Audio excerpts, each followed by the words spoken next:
Now, this is quite a discovery. Fragments of a biblical scroll, along with other relics, have been found in desert caves in Israel. Fragments of biblical script and other writings were found recently in a cave by Israeli archaeologists. The Book of Judith, a 2,000-year-old ancient text, has revealed horrifying truths about humans that have shocked everyone. According to many, the Bible is incomplete. There has been forbidden knowledge that has been deliberately left out of the Bible, and it has recently been uncovered in the Book of Judith, a controversial book with shocking revelations. So why is it not considered a part of the Bible? And what is so shocking about its contents that has created so much controversy? Join us as we uncover the contents of this book and why it was forbidden. Before we delve into the horrible revelations, we first need to understand the book's history. The Book of Judith is a fascinating and complex text that has captured the imaginations and sparked debates among scholars and readers for centuries. At its core, the story revolves around Judith, a daring and devout widow who becomes an unlikely hero. It is set in the town of Bethulia, under siege by the Assyrian army led by the frightening general Holofernes. But what horrifying truth did this ancient book contain about humans that led to it being banned forever? Historically, the Book of Judith does not fit neatly into the timeline of Jewish history, leading many to view it as a work of historical fiction rather than a factual account. Its setting and characters are not directly tied to specific historical events or figures, giving the story a timeless and allegorical quality. The Book of Judith is part of the Apocrypha, a collection of texts not included in the Hebrew Bible. The reasons for its exclusion vary, but the apocryphal status of Judith has not diminished its importance or the intrigue it holds. For some Christian traditions, such as Catholicism and Eastern Orthodoxy, the Book of Judith is considered a real event and holds a place in their religious texts, highlighting the diversity of thought and tradition within Christianity. Judith's significance as a female protagonist is particularly noteworthy. In a time when women's roles were often limited and overlooked, Judith stands out as a figure of strength, intelligence, and deep faith.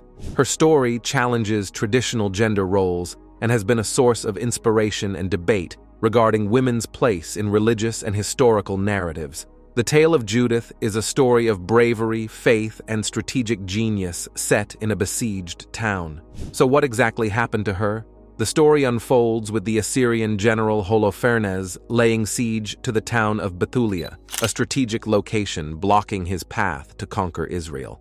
The siege goes on, and the townspeople get more worried as their water supply reduces day by day. This is where Judith is introduced, a widow known for her devout faith and striking beauty. Unlike the town leaders that had already given up, Judith believed firmly in the power of faith and the necessity of action. She comes up with a daring plan to save her people, disguising herself in her best clothes and accompanied only by her maid.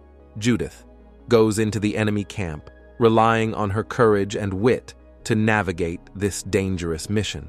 Judith's next actions were so controversial that they are the reason why the book was banned from being part of the Bible in the first place. Judith's strategic brilliance comes forward when she uses her charm to gain the trust of Holofernes, who is captivated by her beauty.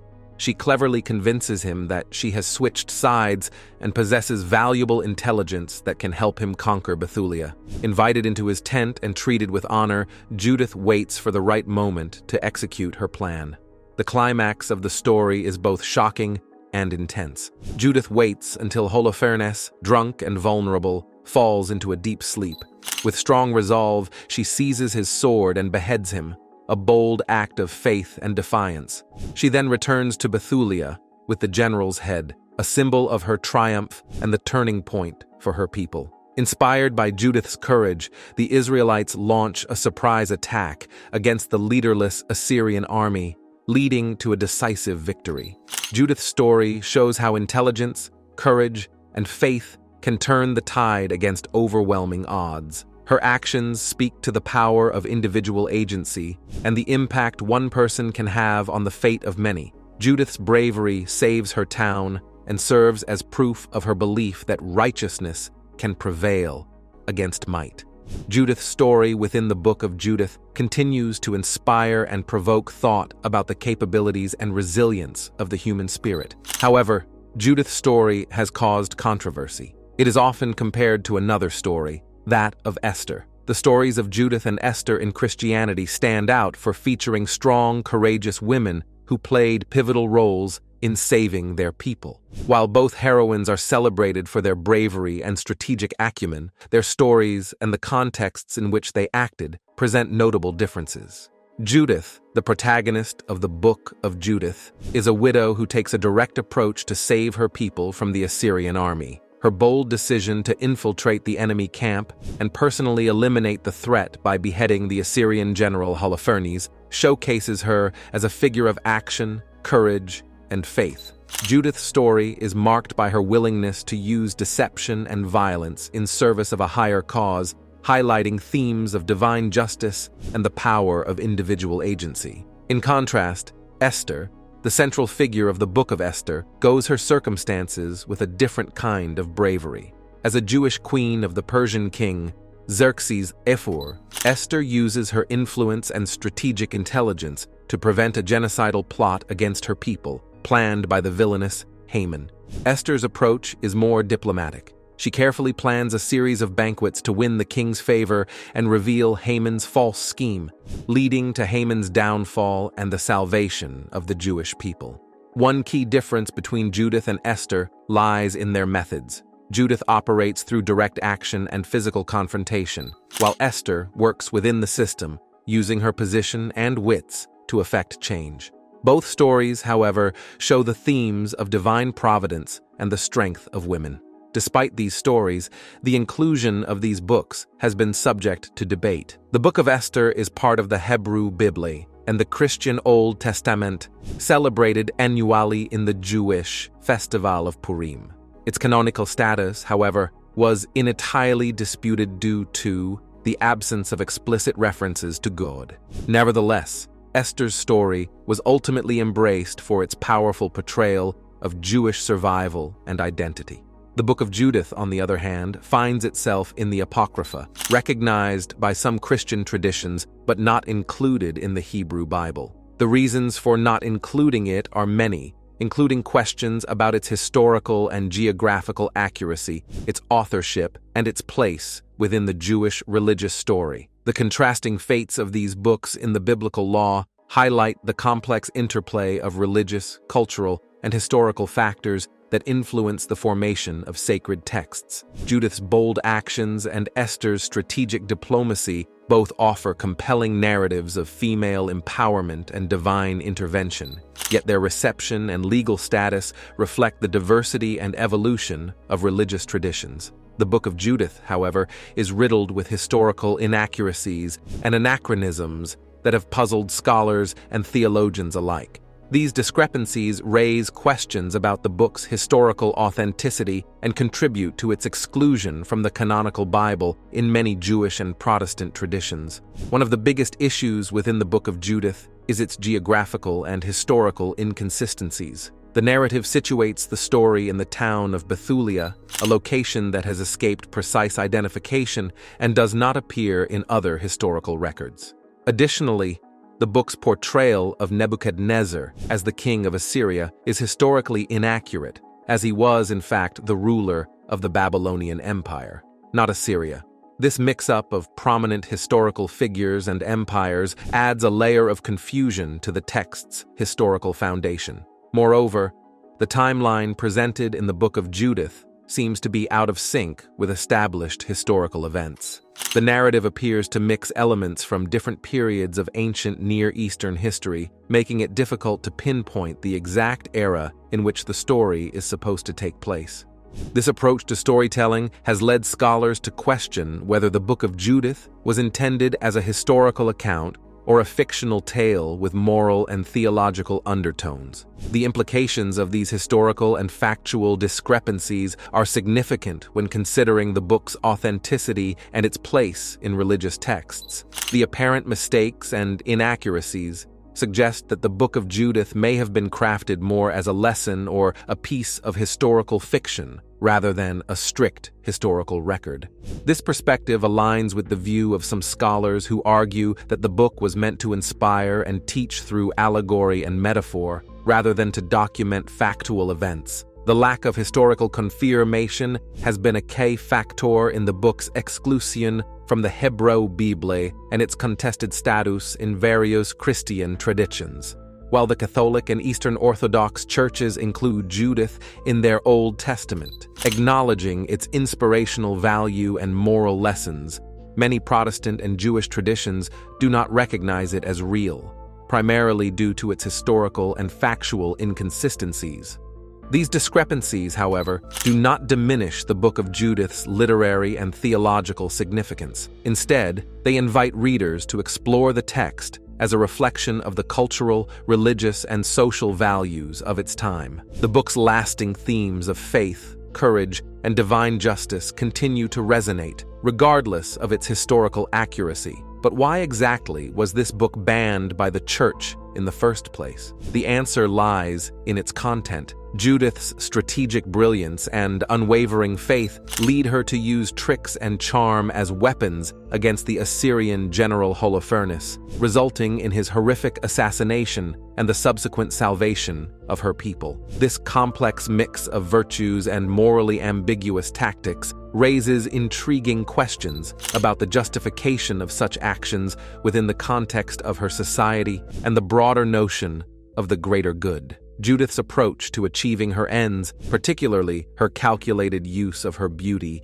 and charm to gain Holofernes' trust, stands in contrast to traditional heroic virtues such as honesty and direct confrontation. While undeniably effective in saving her city from siege, her decision to deceive, seduce, and ultimately kill Holofernes challenges everything the Bible stands for, which made many researchers angry and banned the book. The ethical dilemma created by Judith's actions revolves around the age-old debate of whether the ends justify the means, especially when those means involve deception and manipulation. Could this mean that the traditional understanding of good and evil, as taught to us by religion, is false? In the context of her society, Judith's actions can be seen through various lenses. On one hand, her willingness to use any means necessary to protect her people could be viewed as an embodiment of the highest form of loyalty and bravery. From this perspective, Judith's actions are justified and celebrated as the ultimate sacrifice for the greater good, placing the welfare of her community above personal virtue or moral purity. On the other hand, Judith's tactics invite scrutiny and discomfort, especially when considering the potential implications of using deceit and seduction as acceptable strategies in conflict. The ethical questions brought forward by her story highlights the tension between situational ethics, where the morality of an action is determined by its context and outcomes, and absolute moral principles that deem certain actions inherently wrong, regardless of their consequences. The debate over Judith's actions is further complicated by the narrative's setting in a time of war and existential threat. In such extreme circumstances, traditional moral boundaries may become blurred, and actions that would otherwise be condemned can be reinterpreted as necessary evils. This raises the question of whether exceptional situations call for exceptional measures, and whether individuals like Judith should be judged by the standards of peacetime morality or the dire necessities of war. Moreover, Judith's story prompts reflection on the role of women in her society and the limited means they might have had to exert influence or affect change. In a patriarchal context, where direct forms of power and confrontation were likely unavailable to women, Judith's use of the tools at her disposal, her wit, courage, and understanding of the power dynamics at play, demonstrates a form of agency and resilience that challenges traditional gender roles and expectations. So why has this book not been included in the Bible? The process of canonization, which determined the books included in the Bible, has long been a subject of fascination and debate. The Book of Judith, with its narrative and complex heroine, presents an intriguing case study in these decisions. The Book of Judith shows a shocking truth. It tells a story where a person uses tricks and charm to do something good, which goes against many teachings in the Bible. the use of deceit for a good cause made many people uncomfortable and led to the book being banned because it didn't match the usual lessons of the Bible about being honest and straightforward. Another factor was the language of the text. The original Hebrew version of Judith was lost over time, and the book was preserved primarily in Greek. This linguistic shift further complicated its acceptance into the Hebrew canon, as texts translated from other languages were often viewed with skepticism regarding their authenticity and fidelity to the original teachings. Despite these challenges, the Book of Judith was included in the Septuagint, the Greek translation of the Hebrew Bible, which was widely used in the early Christian church. This inclusion helped its acceptance into the Apocrypha, a collection of texts that, while not universally acknowledged as canonical, were recognized for their spiritual value and historical interest by various Christian traditions, particularly within the Catholic and Eastern Orthodox churches. The inclusion of Judith in the Apocrypha highlights the diversity of Christian tradition and the complexity of the biblical canon. For Catholics, the Council of Trent in the 16th century affirmed the canonical status of the apocryphal books, including Judith, recognizing them as part of the Holy Scripture to be read for their moral teachings and historical insight, even if they were not considered foundational for doctrine. In contrast, the Protestant Reformation, led by figures such as Martin Luther, advocated for a return to the Hebrew canon, excluding the Apocrypha from the Protestant Bible on the grounds that these texts were not part of the Jewish scriptures.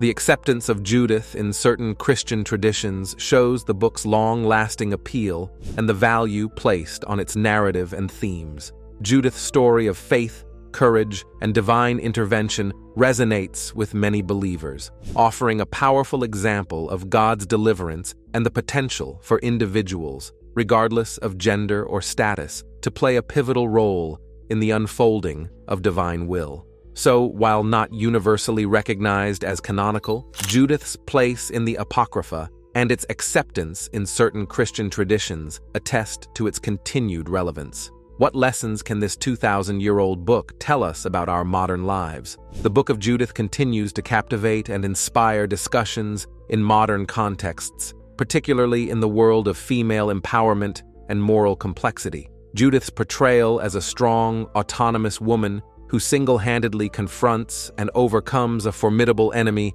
offers a timeless reflection on the themes of strength, courage, and faith. Furthermore, Judith's reliance on her faith and her interpretation of divine will highlight the theme of trust in a higher power. Her actions, while driven by personal initiative, are also framed as a manifestation of divine help. This idea of human agency and divine intervention invites reflection on the nature of faith and the ways in which individuals perceive and enact what they believe to be divinely ordained missions.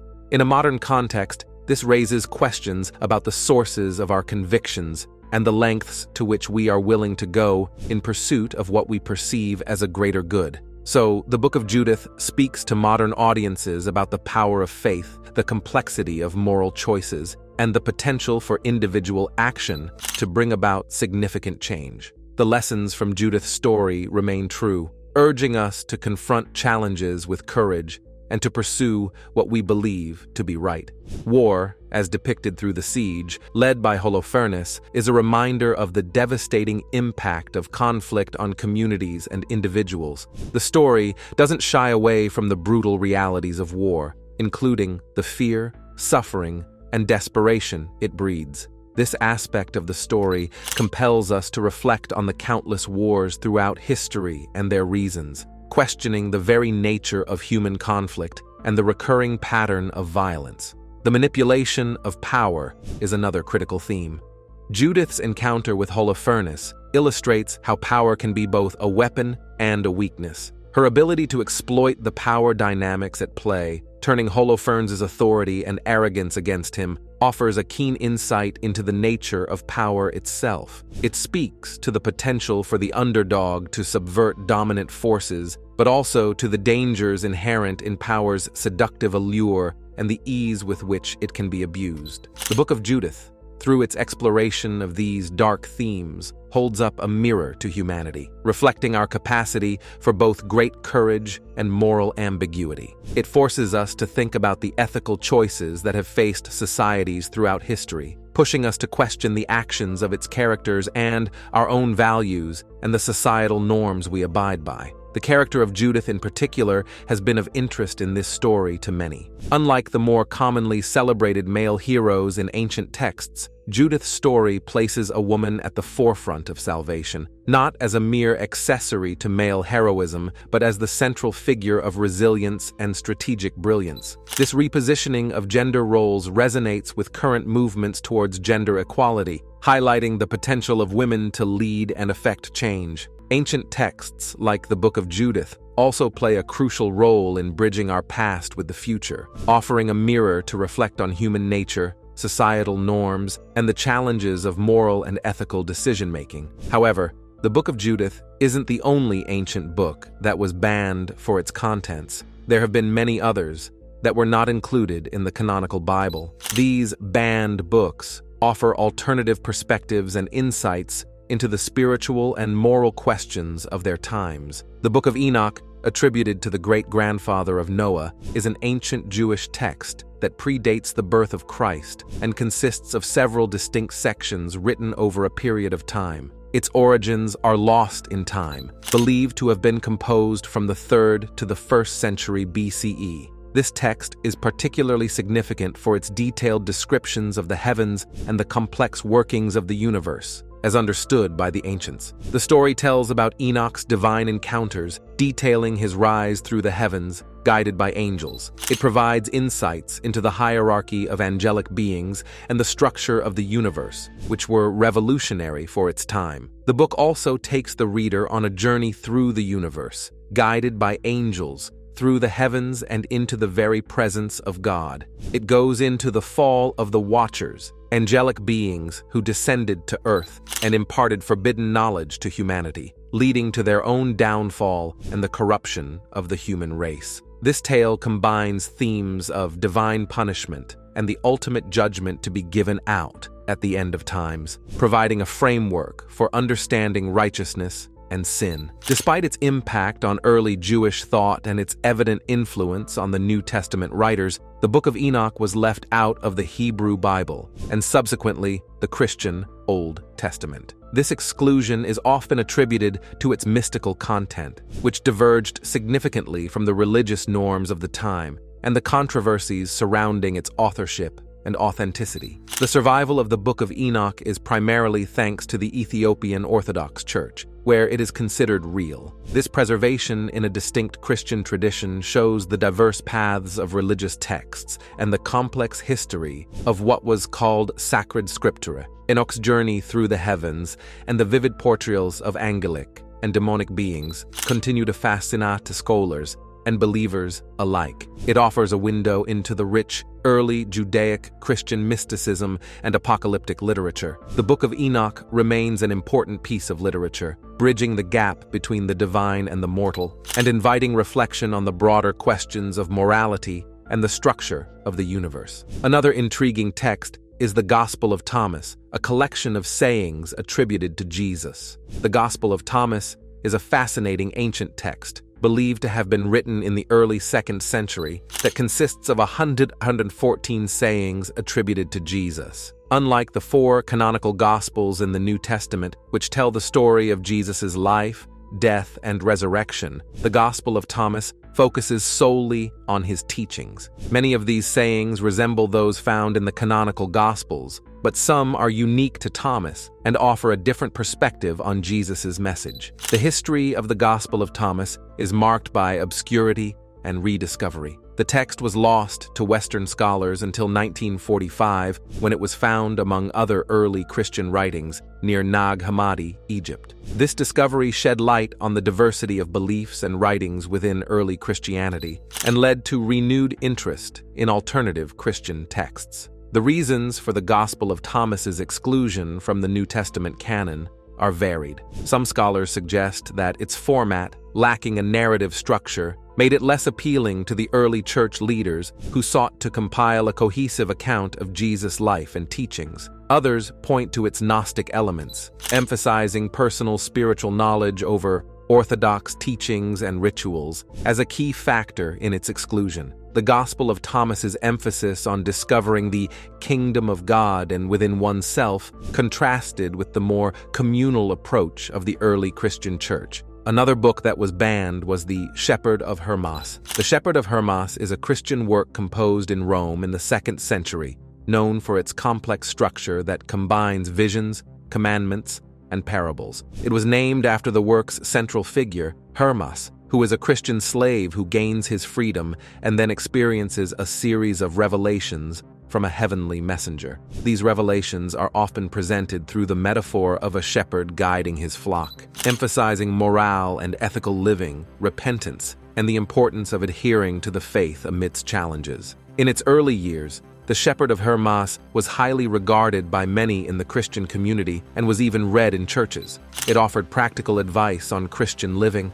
addressing issues like forgiveness, charity, and the importance of punishment, making it a valuable resource for early Christian instruction and spiritual formation. However, as the canon of the New Testament began to take shape, The Shepherd of Hermas, though popular, was gradually sidelined due to its late composition, lack of direct authorship, and some theological notions that differed from the emerging orthodox positions. Its visionary and allegorical style also contrasted with the more historical and doctrinal nature of the texts that were eventually included in the New Testament. Another book that falls in this list is the Apocalypse of Peter. The Apocalypse of Peter is an early Christian text that provides a detailed account of the afterlife, depicting the rewards of the righteous and the punishments of the wicked with striking imagery. Written in the 2nd century, this apocryphal work was once popular among early Christians and is known for its vivid descriptions of heaven and hell,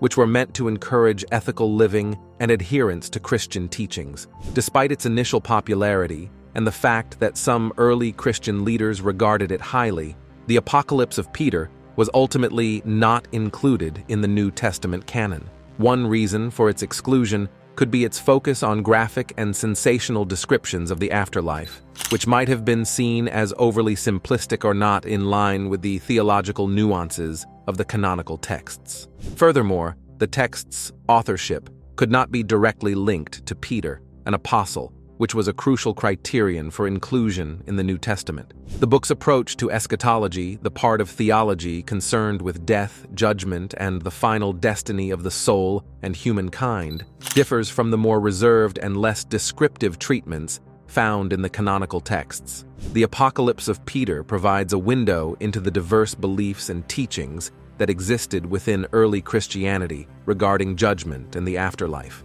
Its exclusion from the canon reflects the early church's efforts to establish a set of writings that were not only consistent in theological themes, but also attributed to apostolic authors. The decision to exclude certain texts, like the Apocalypse of Peter, was part of the broader process of defining Orthodox Christian beliefs and practices. Despite its exclusion, the text remains an important document for understanding the diversity of early Christian thought and the development of Christian views on the afterlife and divine justice. The Gospel of Mary also was banned for a shocking reason. The Gospel of Mary, connected to Mary Magdalene, offers a unique look at her relationship with Jesus, showing her as a trusted friend who holds special wisdom. This book is different from most other Christian writings because it says that to find true peace and reach God, a person needs to explore and understand their own spirit and mind. This idea was quite bold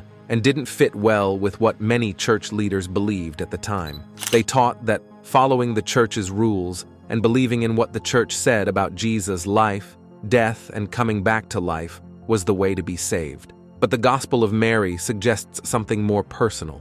It says that everyone has a spark of light or truth inside them, and by getting to know this inner part, they can connect with God directly. One of the big topics in this book is the idea of the soul's journey. Mary talks about the soul trying to move past different challenges and powers that try to hold it back. These are thoughts and emotions that can trap us, like fear or ignorance. The story encourages readers to overcome these barriers with knowledge and understanding, not by following rules. The Gospel of Mary also doesn't focus much on Jesus' physical resurrection, which is a central belief in mainstream Christianity. Instead, it talks about the resurrection as a kind of personal spiritual awakening or enlightenment. This was quite different and not something everyone agreed with. Because of these differences, the Gospel of Mary was not included in the New Testament, which is the collection of books that most Christians see as the foundation of their faith.